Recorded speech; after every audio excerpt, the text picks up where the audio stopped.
Greetings and shalom. I'm Adrian Scott. Welcome to Truth and Testimony, the broadcast.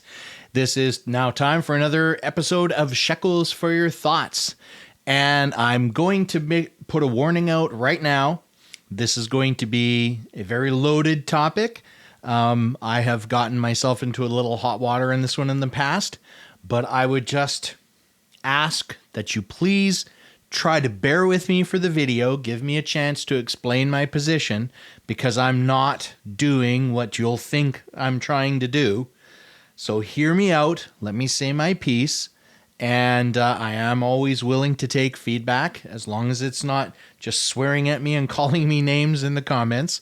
And look at that. But it's kind of a sensitive subject. And basically what I'm touching on is the deity of Jesus, the godness of Yeshua HaMashiach. Now, right out of the gate, I do want to try to start by saying I'm not saying that he isn't the Messiah or anything else. I'll give you an example of what I'm talking about, which is kind of the reason why I wanted to make this video. So I recently was listening to a teaching community, an online community. They do some fantastic stuff, and I will continue to go back to them. But they made one little comment in talking about a video when they referenced Jesus, the creator of the universe. And that rubs me the wrong way a little bit. Now, here's where I'm going to ask. Bear with me. I have an explanation. Through him, all things were created. Because the Bible pretty clearly teaches stuff like that. All we need to do is take a look at John chapter 1. So give me a second here. I'll flip over to that. So we flip over to John chapter 1. For what it's worth to anyone, at the moment I'm reading from the CJB, the Complete Jewish Bible, but any version will suffice. And all it says at the beginning of John chapter 1 is, "In the beginning was the Word, and the Word was with God, and the Word was God." Okay? There's no debate with any of that. He was with God in the beginning. All things came to be through him, and without him nothing made had being. In him was life, and the life was the light of mankind. The light shines in the darkness, and the darkness has not suppressed it. Now, where is the line? It is right down at verse 14. And I'm just going to jump right to that. The Word, which we just read in the first few verses there, became a human being and lived with us. And we saw his Shekhinah, his Shekinah glory, his glory. The glory of the Father's only Son, full of grace and truth. That's the first little thing I was intending on reading. So as we talk about that, what it clearly states right there is that what Yeshua HaMashiach, what Jesus represents, is the Word. The Word was in the beginning. The Word was with God. The Word was God. And through that Word, all things were created. And then at verse 14, the Word became flesh and dwelt among us. Right? So the issue that I have that always makes me just a little queasy about this, there's a concept, and it connects into other religions, and sometimes it connects into Christianity as well, where unfortunately there can be a little bit of a pitfall, I find, of worshiping the creation rather than the creator. At that point, you're replacing God with some other God, whatever the religion may be. I mean, it doesn't necessarily have to be Messianic Christianity or anything like it. Could be any religion. If you're replacing, you're worshiping that instead of that, and you should be worshiping that, then you've replaced, right? Is that fair enough? And so we see one example of this that I can give connects to the Catholic Church. And yes, I know the Catholic Church is the brunt of a lot of attacks, and I'm not the biggest fan of the Catholic Church.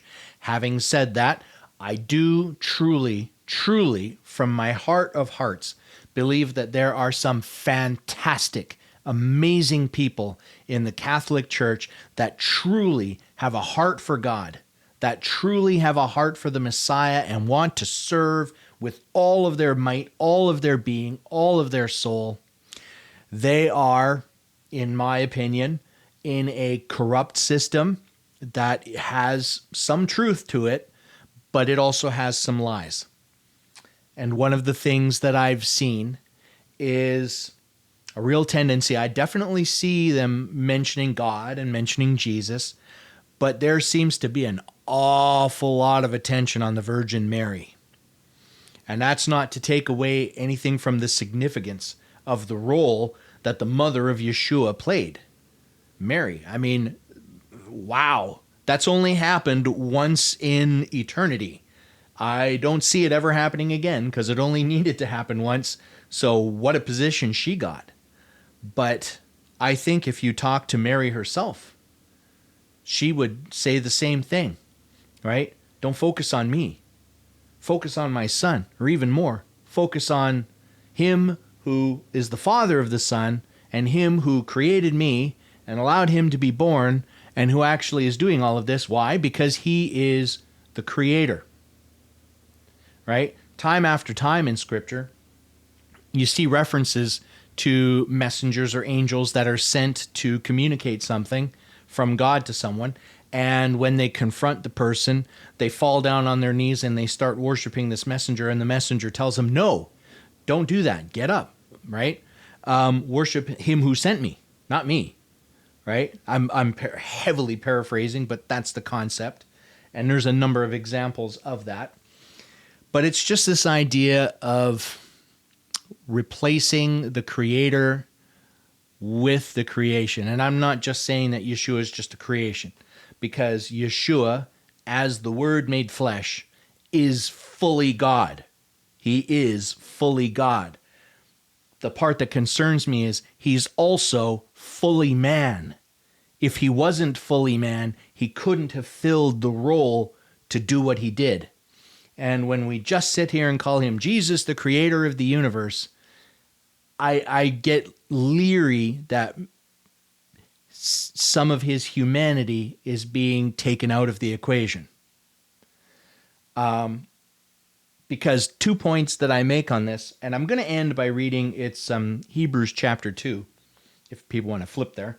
But 2 points that I would make just before that. The first one is, we read John chapter 1, where, it said, in the beginning was the Word was with God, the Word was God, through him all things were created.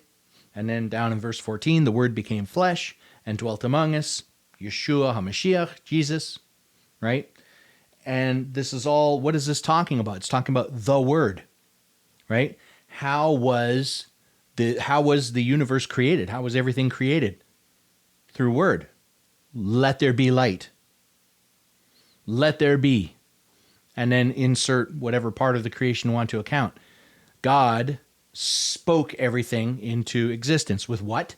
Words, right? That word is the representation of Yeshua.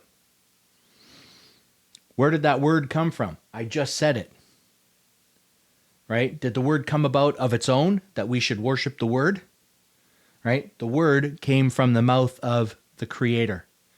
We need to keep that focus on the Creator. And as another example of that, Yeshua himself, Jesus himself, when he was talking to his disciples, right? And he was telling them how to pray. What did he tell them? Did he say, me, who art in heaven, hallowed be my name? Right? No.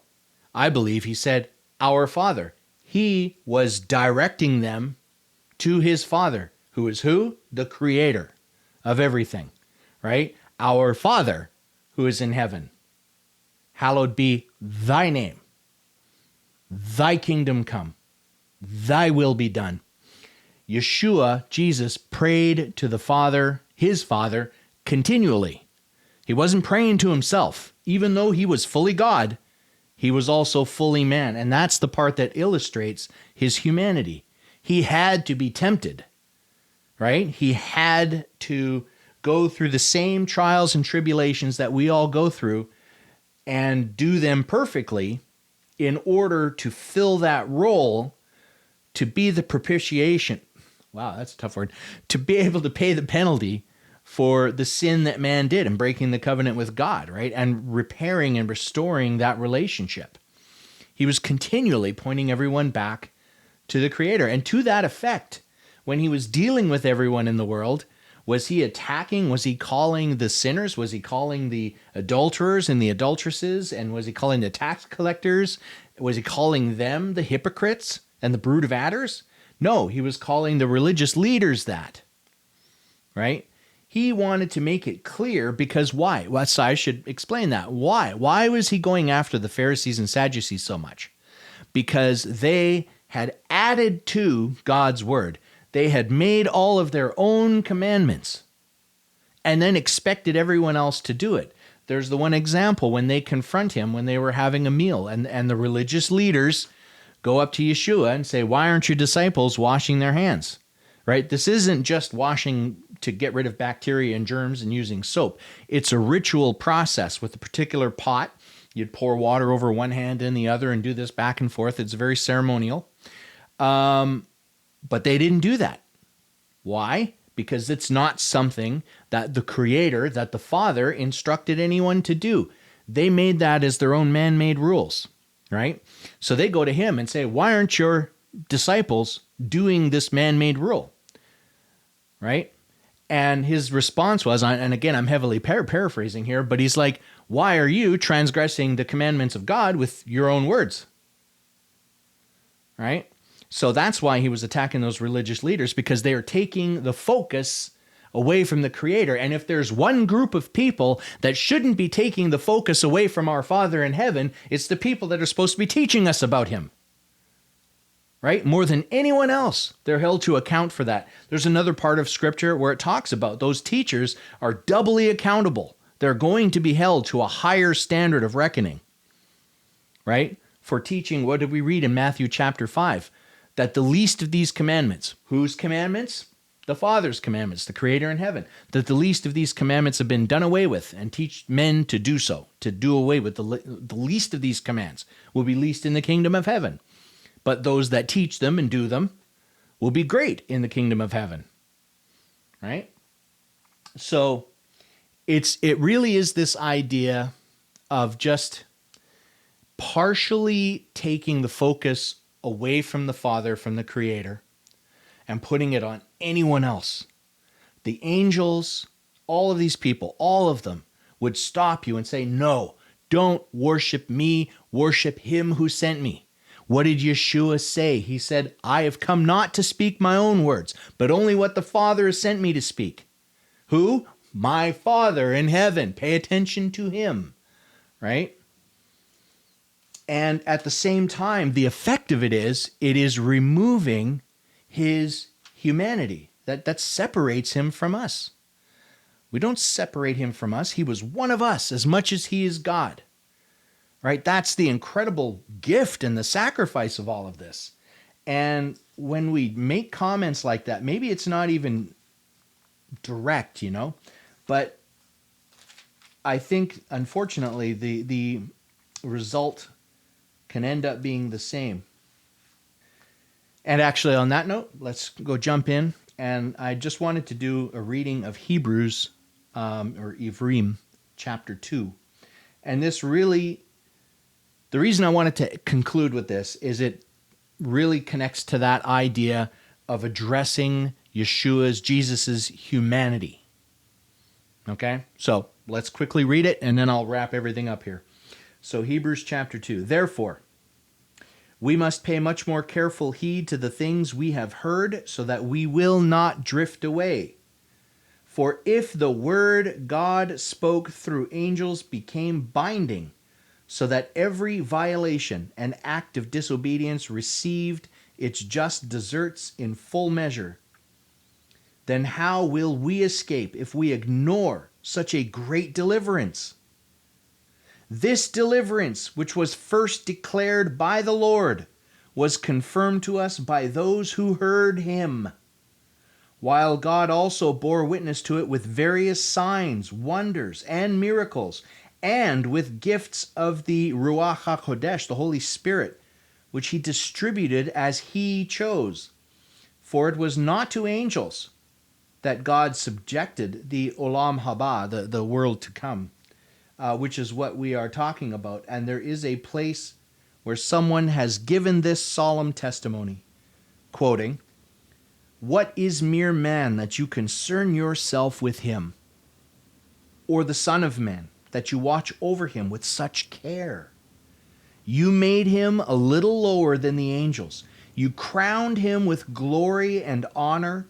You put everything in subjection under his feet. In subjecting everything to him, he left nothing unsubjected to him. However, at present, we don't see everything subjected to him, at least not yet. But we do see Yeshua, who indeed was made for a little while lower than the angels, now crowned with glory and honor, because he suffered death, so that by God's grace he might taste death for all humanity. For in bringing many sons to glory, it was only fitting that God, the creator and preserver of everything, should bring the initiator of their deliverance to the goal through sufferings. For both Yeshua, who sets people apart for God, and the ones being set apart have a common origin." What did we just read there? For both Yeshua, who sets people apart for God, and the ones being set apart have a common origin. They're all human. This is why he is not ashamed to call them brothers. When he says, quote, "I will proclaim your name to my brothers. In the midst of the congregation, I will sing your praise. Also, I will put my trust in him." And then it goes on. "Here I am, along with the children God has given me." We're all together. We're all in the same boat here. "Therefore, since the children share a common physical nature as human beings, he became like them and shared that same human nature, so that by his death he might render ineffective the one who had power over death, that is, the adversary, the devil. And how did he get that authority? From Adam. Right? There's a reference, the first Adam, second Adam. If you haven't seen that, look it up. But the first Adam is Adam, the second Adam being Yeshua. It's a representation of that. And that's that restoration of that broken relationship. And thus set free those who had been in bondage all their lives because of their fear of death. Indeed, it is obvious that he does not take hold of angels to help them. On the contrary, he takes hold of the seed of Abraham. This is why he had to become like his brothers in every respect, so that he might become a merciful and faithful Kohen Gadol, high priest, in the service of God, making a kapara, I think that's forgiveness, if I'm not mistaken, for the sins of the people. For since he himself suffered death when he was put to the test, he is able to help those who are being tested now.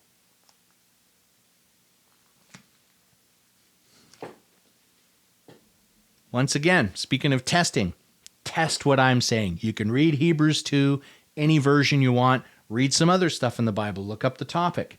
But that's it. And so it's like, one other roundabout example that I'll give, and this actually connects to a couple of very interesting people that I discovered online. They're actually a native couple, but they are in the Hebrew roots. They're Messianic. But one thing that they do is they set about teaching that there is actually a profound connection between native tribes and the tribes of Israel, the seed of Abraham, the sons of God. Some really profound stuff. But he mentions that there are a lot of different native tribes. Some of them are, what's the word? Boy, it's not going to come to me now. They have many gods, right?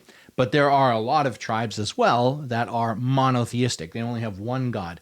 And to put a more physical spin on it, that there are some that they worship wolves and bears and trees, and that's what they worship, right?